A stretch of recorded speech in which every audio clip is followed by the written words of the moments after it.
السلام علیکم ورحمۃ اللہ وبرکاتہ نحمدہ ونصلی علی رسولہ الکریم اما بعد۔ محترم سامعین، فرقہ اہل حدیث غیر مقلد حضرات فقہ حنفی کے اوپر ایک مشہور اعتراض کرتے ہیں۔ وہ اعتراض یہ ہے کہ فقہ حنفی کی کتابوں میں لکھا ہے کہ امام بننے کی شرط یہ ہے کہ امام کا سر بڑا ہو اور اس کا عضو تناسل چھوٹا ہو۔ یہ اعتراض اصل میں غیر مقلد حضرات ان کے امام، ان کے پیشوا مولانا محمد جوناگڑھی سے چراتے ہیں۔ میرے ہاتھ میں یہ کتاب ہے سیف محمدی، یہ محمد جوناگڑھی کی کتاب ہے۔ اس کتاب کے صفحہ نمبر 72 اور صفحہ نمبر 73 کے اوپر یہ اعتراض کیا گیا ہے، اور غیر مقلد حضرات اعتراض کو یہیں سے چراتے ہیں۔ آئیے دیکھتے ہیں محمد جوناگڑھی نے اپنی کتاب میں کیا لکھا ہے۔ صفحہ نمبر 72 پر لکھتے ہیں، مسئلہ نمبر 20 در مختار مصری میں ہے، ثم الاکبر رأسا والاصغر عضوا، در مختار مصری جلد اول صفحہ نمبر 412۔ یعنی امامت کی ان تمام شرائط میں سے ایک شرط یہ ہے کہ امام اسے بنایا جائے جس کا سر بڑا ہو اور جس کا عضو تناسل چھوٹا ہو۔ یہاں محمد جوناگڑھی نے ایک بہت ہی بڑا دھوکہ دیا ہے اس کے ماننے والوں کو، غیر مقلدوں کو، کہ یہاں پر اس نے عبارت کا ترجمہ کیا ہے شرط۔ دو جھوٹ۔ پہلا جھوٹ یہ کہ اس نے ترجمہ کیا امامت کے شرائط میں سے ایک شرط، حالانکہ یہ امامت کی شرطوں میں سے نہیں ہے۔ نمبر دو، عضون کا ترجمہ غیر مقلد جوناگڑھی نے ذکر کیا ہے، اعلی تناسل کیا ہے، حالانکہ عضون کا ترجمہ اعلی تناسل نہیں ہوتا۔ آئیے ہم اس اعتراض کی حقیقت کو سمجھتے ہیں۔ سب سے پہلے تو شرط کو سمجھ لیجئے۔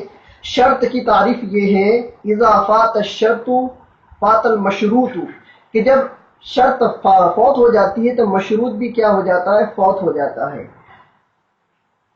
یہ بات ایک مسلمان بچہ جانتا ہے کہ امامت کے جو شرائط ہے وہی شرائط نماز کے ہے، نماز کی جو شرائط ہے وہی شرائط کس کے ہے؟ امامت کے ہے۔ چلیے ہم آپ کو امامت کے اور نماز کے شرائط بتاتے ہیں۔ نمبر 1 بدن کا پاک ہونا، نمبر 2 کپڑوں کا پاک ہونا، نمبر 3 جگہ کا پاک ہونا، نمبر 4 سطر کا چھپانا، نمبر 5 نماز کا وقت ہونا، نمبر 6 قبلہ رخ ہونا، نمبر 7 نیت کرنا۔ یہ نماز کے شرائط ہیں جو فقہ حنفی کی بہت ہی چھوٹی سی کتاب تعلیم الاسلام جو کہ بچوں کو مکتب میں پڑھائی جاتی ہے اس میں بھی یہ شرائط لکھی ہوئی۔ آپ تعلیم الاسلام اٹھا کر دیکھ لیجئے، صفحہ نمبر ہے 44۔ اب آئیے اس اعتراض کو سمجھتے ہیں۔ سب سے پہلا جھوٹ تو محمد جوناگڑھی نے یہ کہا ہے کہ یہ امامت کی شرط ہے۔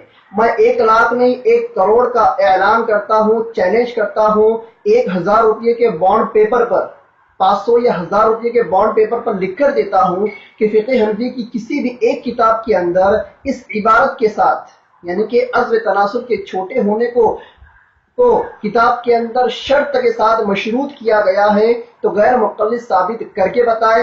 میں 1 لاکھ 10 لاکھ نہیں 1 کروڑ کا مطالبہ اور چیلنج کرتا ہوں، اور اگر نہیں ثابت کر سکتے ہیں تو غیر مقلد حضرات 1000 مرتبہ لعنت اللہ علی الکاذبین کا وظیفہ پڑھ کر اپنے اوپر لعنت بھیجیے۔ چلیے اب دیکھتے ہیں اس اعتراض کی حقیقت کیا ہے۔ کیا واقعی فقہ حنفی میں ایسا ہی لکھا ہوا ہے کہ جس کا سر بڑا ہو وہ امام بنے اور جس کا عضو تناسل چھوٹا ہو وہ امام بنے؟ کیا واقعی میں یہ شرط ہے؟ چلیے اصل کتاب سے سمجھتے ہیں۔ میرے ہاتھ میں یہ کتاب ہے رد المختار۔ اصل میں یہ 3 کتابوں کا مجموعہ ہے، ایک متن ہے، ایک شرح ہے اور ایک حاشیہ ہے۔ ایک متن، ایک شرح، ایک حاشیہ۔ متن ہے علامہ طمرطاشی کا، متن ہے علامہ طمرطاشی جس کا نام ہے تنویر الابصار۔ اس کی شرح لکھی ہے علامہ حسکفی نے، اس کا نام ہے الدر المختار، آپ اسکین میں دیکھ سکتے ہیں۔ نمبر 3 اس پہ حاشیہ چڑھایا ہے علامہ ابن عابدین الشامی، اور اس حاشیے کو کہتے ہیں رد المختار۔ اصل کتاب کا جو متن ہے وہ ہے تنویر الابصار، اس کی شرح ہے الدر المختار، اور اس پر جو حاشیہ چڑھا ہوا ہے جو ابن عابدین شامی کا حاشیہ ہے اس کا نام ہے رد المختار۔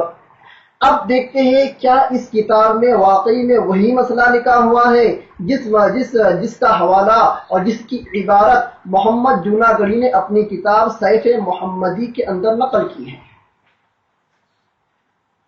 اس کتاب کے صفحہ نمبر 96، کتاب الصلاۃ، صفحہ نمبر 96